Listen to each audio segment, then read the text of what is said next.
P2 batch के लिए ये वीडियो है। आनंद डिवाइन चैनल पर सबके लिए ओपन है। बड़ी बड़ी छोटी छोटी और तुच्छ बातों पर पति पत्नियों में आजकल झगड़ा हो रहा है, मनमुटाव हो रहे हैं, परिवार सफ़र कर रहे हैं, बच्चे सफ़र कर रहे हैं, संस्कार सफ़र कर रहे हैं। बच्चों को संस्कार देने की फुर्सत ही नहीं है जब अपने संस्कार तो डेवलप हों पहले। झगड़ा इस बात पर हो रहा है कि मैं नौकरी करती हूँ, मैं चाय क्यों बनाऊँ। पति से ज़बरदस्ती किचन में काम करवा लेना ये बहुत बड़ी जीत मानी जाती है। मैंने एक पोस्ट पढ़ी इस तरह की कि कोई बुआ आई थी, पत्नी चाय बना के लाई, पति पकौड़े तलने में मदद कर रहा था। बुआ जी ने कहा कि अरे तुम किचन में काम कर रहे हो। बुआ जी पुराने ज़माने की थी, उनको बड़ा अजीब और बुरा लगा। पत्नी ने कहा कि अब यही ज़माना है बुआ जी, अब आप आदमी और औरत दोनों के हाथ के बने हुए चाय पकौड़े आप खाइए, इसी में आपको आनंद मिलेगा। ये बड़ी तुच्छ बातें हैं, बड़ी छोटी बातें हैं, कोई पुराने विचार की बात नहीं है। डिवीजन ऑफ लेबर औरतों ने समझा ही नहीं है। उन लोगों ने खास करके जो आधुनिकता के नाम पर पति से ज़बरदस्ती किचन में काम करवाना चाहती हैं। पति को करना चाहिए, मदद करानी चाहिए, मैं बिल्कुल सहमत हूँ, लेकिन ये कोई बहुत बड़ी जीत नहीं है। न जाने कितने काम ऐसे होते हैं जो पति भी करते रहते हैं, पत्नियां भी करती रहती हैं, एक दूसरे पर एहसान नहीं जताते। अगर आपने एहसान जताया तो आपके पति पत्नी का रिश्ता तो खत्म है। एहसान नहीं जताया जाता। पति अपनी इच्छा से आपके किचन में मदद करें बिना एहसान जताए, बहुत अच्छी बात है। और बिना आप विजय गर्व के वो मदद लें, बिना इस भावना के कि मैंने बहुत बड़ी जीत हासिल की है, तब तो आप आदर्श पति पत्नी हैं। और अगर पति एहसान जताते हैं कि मैंने किचन में मदद की, देखो मैंने तुम्हारी मदद की, यानी कि जैसे कि ये तुम्हारा ही काम है, वो मैंने मदद कर दी बाय द वे, तो मेरा एहसान मानो, तो ये भी गलत है। और ये भी गलत है कि मैंने किचन में मदद ले ही ली तुमसे, लो तुम तो मक्कार प्राणी, तुम तो किचन में एक हाथ नहीं लगाने वाले, एक भगोनी भी धोने वाले जीव नहीं हो तुम। तुमसे मैंने मदद ले ली, चाय बनवा ली आज, अब आया ऊँट पहाड़ के नीचे, अभी देखते जाओ मैं आगे और क्या क्या करती हूँ। पोतड़े न धुलवाए बच्चों के तो मेरा नाम नहीं। अगर ऐसी भावनाएं हैं तो ये पति पत्नी का आदर्श जोड़ा नहीं है। स्वेच्छा से मदद की जाए। हमारे ज़माने की तो बात छोड़ दीजिए, मैंने तो किचन में आज तक चाय नहीं बनाई, न मेरी पत्नी बनाने देती है। मुझे बनाना आता है लेकिन वो बनाने नहीं देती हैं। इलाहाबाद अकेले रहा हूँ तो चाय कॉफ़ी बनाना ही आता है बस, और कुछ नहीं। भोजन के लिए मेरी दीदी का घर था, भोजन तो वहीं से आता था मेरा, या खाने जाता था वहाँ, तो मुझे भोजन बनाना नहीं आया, लेकिन चाय कॉफ़ी बनाना आ गया बस। लेकिन वो मैंने आज तक पत्नी के रहते हुए मैंने कभी भी चाय कॉफ़ी नहीं बनाई। मेरी बात छोड़ दीजिए।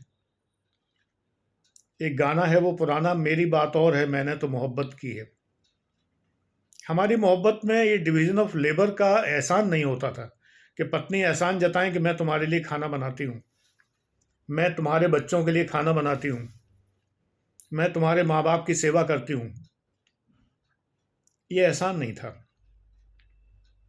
पत्नी वर्किंग वूमन नहीं है, लेकिन किसी वर्किंग वूमन से ज़्यादा वर्क करती हैं। आज भी 65 ईयर्स की एज में भी बहुत परिश्रम करती हैं।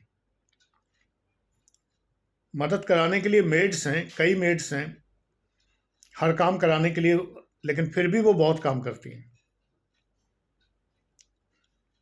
मेरे छोटे भाई का ये नियम था कि शादी करेंगे तो पत्नी से खाना नहीं बनवाना है, ज़्यादा प्रोडक्टिव कामों में लगाना है, और इसीलिए उत्कर्ष एकेडमी कानपुर इतना बड़ा साम्राज्य स्थापित कर पाई, क्योंकि उनकी पत्नी अलका को उन्होंने भोजन बनाने से दूर रखा, लेकिन ये कहिए कि खुद बनाया हो तो खुद भी नहीं बनाया। उनके यहाँ सदैव से भोजन बनाने वाली महिलाएं रही हैं, नौकर चाकरों की फौज रही है, ईश्वर की कृपा है, तो अलका को काम नहीं करना पड़ा। मेरा संयुक्त परिवार है, 2 बेटे बहू हैं, नाती पोते 4, इसलिए मेड्स की ज़रूरत तो पड़ती है, कर्मचारियों की ज़रूरत पड़ती है। तमाम तरह के कर्मचारी घर में लगे हुए हैं, फिर भी मेरी पत्नी को शौक है भोजन बनाने का।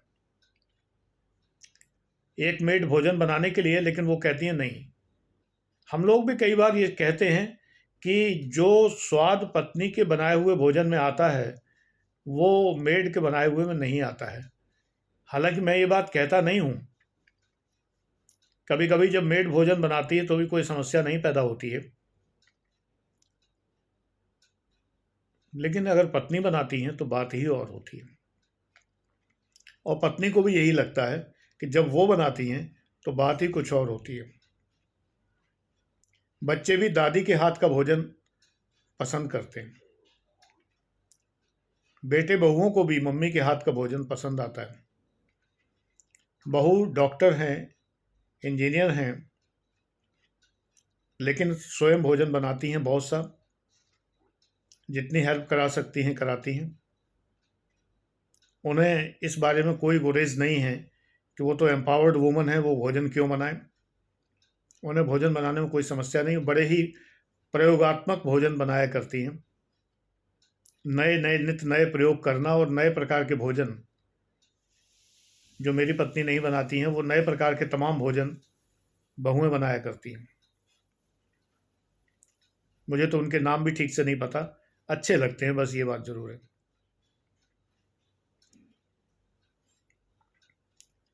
भोजन बनाने से कोई नारीत्व की हानि नहीं होती, कोई स्त्रीत्व जो है वो मारा नहीं जाता, कोई ऐसा नहीं है कि स्त्री की गरिमा पराजित हो जाती हो, कोई ऐसा नहीं है कि औरत को दबा दिया जाता हो, कि स्त्री जो है वो दलित भूमिका में आ जाती हो या उसका उत्पीड़न होता हो। यदि कोई स्त्री भोजन बनाती है तो कोई घरेलू हिंसा नहीं है। ये स्त्री के पास एक अद्भुत, अब इसका ये उदाहरण मत दीजिए कि शेफ तो ज्यादातर मर्द होते हैं, इससे कोई मतलब नहीं है, ये कोई बात नहीं है। लेकिन स्त्री में जो ममता है वो पुरुष में ममता नहीं पाई जाती है। पुरुष के अंदर ममता नहीं है, एक विशिष्ट निष्ठुरता होती है। पुरुष के अंदर उतनी भावुकता नहीं होती। ये नारीवादियों का जो फेमिनिस्ट है, इनका बस चले तो ये आदमी से बच्चा ही पैदा करवा दें बराबरी के नाम पर, कि बराबरी है, एक बच्चा मैं पैदा करूंगी, दूसरा तुम पैदा करोगे।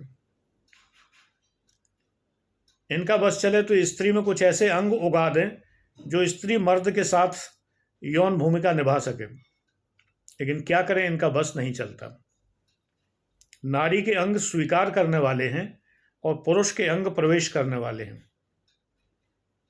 ये नारीवादियों के सर धुलने के लिए पर्याप्त है। नारीवादी सर पटक के रह जाते हैं इस बात के लिए कि वे अंग नहीं बदल पाते, क्योंकि पुरुष प्रवेश करेगा और नारी में प्रवेश करेगा,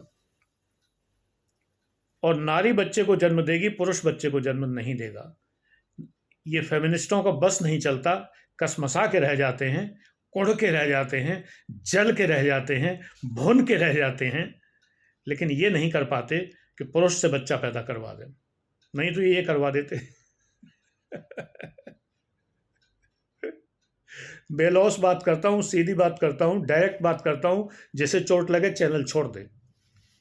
मैनू की कुछ दे रहे क्या मुझे इस बात के लिए? इस बात की कोई परवाह नहीं है मुझे कि आपके वीडियो देखने से मेरे खाते में कुछ पैसे ट्रांसफर हो जाते हों, ऐसा नहीं है। तो इसलिए अगर बुरा लगे तो चैनल छोड़ दीजिए। अगर आपको लगता है चैनल आपके मतलब का नहीं है, छोड़ दीजिए, कोई समस्या नहीं है। कहूंगा तो लाग लपेट के बिना खरी खरी बात कहूंगा, और खरी खरी बात यही है, किचन में तो बराबरी करवा लोगी बच्चे, मैं बनाऊंगी खाना तो तुम भी बनाओगे सब्जी, तुम भी बनाओगे रोटी, तुम बेलोगे रोटी, मैं सेकूंगी रोटी, मैं चाय बनाऊंगी, तुम पकौड़े तलोगे, सब कुछ करोगे। लेकिन एक बच्चा मैं पैदा करूंगी, दूसरा तुम पैदा करोगे, ये तुम नहीं कर सकती बेटी। बच्चे तुम्ही को पैदा करने पड़ेंगे, और कर रही हो। आप सरोगेसी से दूसरे किसी से पैदा करवा लो तो बात अलग है। आगे चल के ये भी काहिली आ जाएगी कि हमारे बस का नहीं है पैदा करना, करवा लो किसी से, किराए की कोख ले लो, करवा लो, मैं नहीं करती। तो ऐसे बच्चे भी मिलेंगे। आउटसोर्स किए गए बच्चे, जैसे बच्चे पैदा होंगे वैसे ही तो होंगे। इस पीढ़ी को कौन समझाए कि ये बराबरी की बातें नहीं हैं। अगर मेरी पत्नी मुझे चाय भी नहीं बनाने देती तो ये इसलिए नहीं है कि कोई वो जो है दबी कुचली नारी है, कोई सदियों से सताई गई नारी है। वो सशक्त नारी है जिसने इतनी नारियों को जन्म दिया है, जिसने अपने बच्चों को जन्म दिया है, बच्चियों को जन्म दिया है, जो आज अधिकारी, डॉक्टर, इंजीनियर, चार्टर्ड अकाउंटेंट, बड़े बड़े पदों पर और सशक्तिकृत नारियों को जन्म देने वाली नारी है। ये जनरेशन हमारी जनरेशन ने ही तुम सबको जन्म दिया है। तो सशक्त को जन्म देने वाली अशक्त कैसे हो सकती है? शर्म आनी चाहिए ये बात जो लोग सोचते हैं कि हाउसवाइफ जो होती हैं वो दबी कुचली नारी की प्रतीक है, आंसू पहुंचती हुई। ऐसा नहीं है। बड़ी शानदार नारियां हैं ये, जो पति को अपने साथ किचन में काम नहीं करने देती हैं और कहती हैं किचन मेरा अधिकार है, यहां पर मैं यहां की क्वीन हूं। ये मेरा दंभ नहीं है, पुरुष दंभ नहीं है कि मैं किचन में काम नहीं करूंगा। अरे कोई करने दे तब ना, वो करने ही नहीं देती। ये उनका अधिकार क्षेत्र है, डोमेन है उनका। आज आप लोगों में ये डोमेन की परिभाषाएं बदल गई हैं, इसलिए आप लोग सफ़र कर रहे हैं, आपकी गृहस्थी डगमगा रही है, आप रो रहे हैं, आपके भीतर कन्फ्लिक्ट हो रहे हैं, आप पति पत्नी लड़ रहे हैं, सिर्फ इसलिए कि आपको ज़बरन कुछ काम करवाया जाता है कि मैं करती हूँ तो तुम भी करो। गर्दन पकड़ के ज़बरदस्ती डुबो दिया जाता है पानी के टब में कि दोबारा मत पूछना। तुझे काम करना पड़ेगा ए हस्बैंड कहीं के, तू काम कैसे नहीं करेगा? तुझे किचन में काम करना पड़ेगा। और मेरा बस चलता तो तुझसे बच्चा पैदा करवा लेती मैं, लेकिन ये तो मेरा बस नहीं पैदा चलता है। नहीं तो अगला बच्चा तुझसे पैदा करवाती, या हो सकता है पहला बच्चा ही तुझसे पैदा करवाती। और यौन क्रिया तू मेरे साथ नहीं करता, मैं तेरे साथ करती। ये नहीं हो पा रहा। नारीवादी सरपटक के रह जा रहे हैं, ये नहीं हो पा रहा। बेटा, नारीवाद के चक्कर में अपनी गृहस्थी बर्बाद मत करो, प्यार से रहो। कई बार ये शिकायत होती है कि नौकरी दोनों करते हैं तो घर पे आके काम, किचन का काम वही अकेली क्यों करे? बिल्कुल ना करे, पति को मदद करनी चाहिए। इसमें कौन सी बात है? इसमें कोई दो राय नहीं। मैंने वीडियो के शुरू में ही कहा कि अगर हस्बैंड किचन में मदद करता है तो कोई एहसान नहीं करता, करना चाहिए। जॉब करवाना आपकी चॉइस है। आप जॉब कर रहे हैं, करवा रहे हैं, तो आपकी चॉइस है, करिए। लेकिन इसमें विजय भाव ना हो स्त्री का कि मैंने इससे किचन में काम करवा लिया, और ये पति का एहसान भाव ना हो कि मैंने तुम्हारी किचन में मदद की। मेरा ये पॉइंट ध्यान रखिए, कोई विरोध या आपत्ति करने के पहले। लेकिन हम लोगों की ज़िंदगी में बहुत स्मूथली सब कुछ चला, इसलिए क्योंकि डिवीज़न ऑफ लेबर क्लियर था। मुझे काम करना है, पैसा कमाना है, बाहर जाना है, पत्नी को घर में रहना है, बच्चे संभालना है, सारे काम करने हैं, किचन संभालना है। बिल्कुल clear cut division of labour था, और इसके अंदर कोई कभी कन्फ्यूज़न नहीं हुआ। प्यार से गृहस्थी चलती रही, भरपूर प्यार मोहब्बत। 49 साल शादी को हो गए, कोई समस्या ईश्वर की कृपा से नहीं है। और तुम लोगों में इतना भारी भारी इक्वलिटी, बराबरी, समकक्षता, समानता, ये सब के ढोंगी नारे लिए हुए घूमते हो और फिर भी रोज लड़ते हो। अरे थोड़ा सा गिरेबान में झांक के देखो यार, तुम्हारे ढोंग भी ढकोसले बेमतलब के हैं। बराबरी के नारे और फलाने ढिमाके, अगर तुम रोज लड़ते हो तो शर्म तुम्हें आनी चाहिए। हम तो शान से रहते हैं और हमारे अंदर कोई समस्याएं नहीं है। समस्याओं के पुलिंदे लिए बेटा तुम लोग घूमते हो। शादी करने से थर थर कांपते हैं लड़के आजकल कि आने वाली पता नहीं क्या, कौन सा नारीवाद लेके आएगी, कौन सा फेमिनिज्म लेके आएगी, और क्या क्या जुल्म ढाएगी आके। आजकल जुल्म से पति डर रहे हैं, पत्नियां नहीं डर रही। अभी मेरे एक कर्मचारी के लड़के की शादी हुई, पता लगा लड़की ने जो है अगले ही दिन जेवर समेटे और लेके चलती बनी किसी बॉयफ्रेंड के साथ में, और दहेज के मुकदमा भी लिखा दिया। रो रहा था कि सर जो है कुछ मदद करिए, किसी से बात कर लीजिए, आप तो अधिकारी रहे वगैरह वगैरह। अब मैं अधिकारी रहा हूं, मैं क्या मदद करूं? दहेज के मुकदमे में कौन मदद कर लेगा? ये पीढ़ी है आपकी। हमारे जनरेशन में ये दहेज के मुकदमे नहीं होते थे,